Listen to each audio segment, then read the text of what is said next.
Во ек на пандемија од корона, власта и опозицијата се препукуваат за тоа кој колку прави за да се спречи ширењето на вирусот. Од владата денеска објавија соопштение, но и слики од разговори помеѓу генералниот секретар Драги Рашковски и лидерот на ВМРО ДПМН и Христијан Мицковски, со кој велат целта е да ги информираат граѓаните дека опозицијата преку претседателот на политичката партија ВМРО ДПМН и Христијан Мицковски врши притисок врз институциите, при што организираните активности за враќање на македонските граѓани во нашата земја и за нивно сместување во државни карантини ги нарекува уништување на државата. Јас за разлика од тебе се грижам за народот и немој со мене да се расправаш. Ти се грижиш за народот. Вие се грижите само за милионите што ги крадете. Имам дозвола оваа комуникација да ја објавам? Лопови.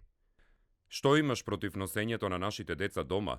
Тоа што на маката на нашите деца крадете. Абе, Христијан, ем не те информирале, ем се правиш математичар, а ова е проста математика.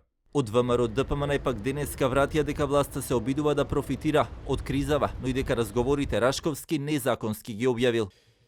Незаконското објавување на приватни разговори самото по себе повлекува одговорност пред судовите, но еве јавно изјавуваме да не се секира, дека претседателот на ВМРО ДПМН Христијан Мицковски нема да го тужи Драги Рашковски за изнесените разговори во јавност, затоа што добро е граѓаните да знаат дека ние сме единствените кои сме против сомневањата за криминал и авантата на владата на Заев и Рашковски, печалењето пари на грбот на граѓаните кои се враќаат во својата татковина.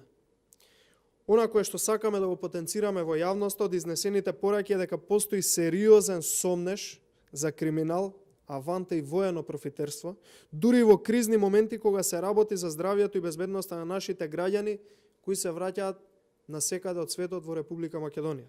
Од Советот за етика во медиумите пак денеска по ваквите преписки кои излегува во медиумите писмено наведуваат: коронавирусот не смее да биде оружје што ќе се користи од кој било политичари без разлика дали станува збор за власт или опозиција, а медиумите не треба да се третираат како пропагандна машинерија за политичко поентирање. Не е време за тоа и би било неодговорно. Не е ова игра на меѓусебни обвинувања. Препукувањата на релација власт и опозиција и периодов не се исклучок. Политичките превирања периодот се префрлија токму на теренот здравство и здравствениот систем во насока на тоа кој повеќе допринесува за да се спречи ширењето на коронавирусот.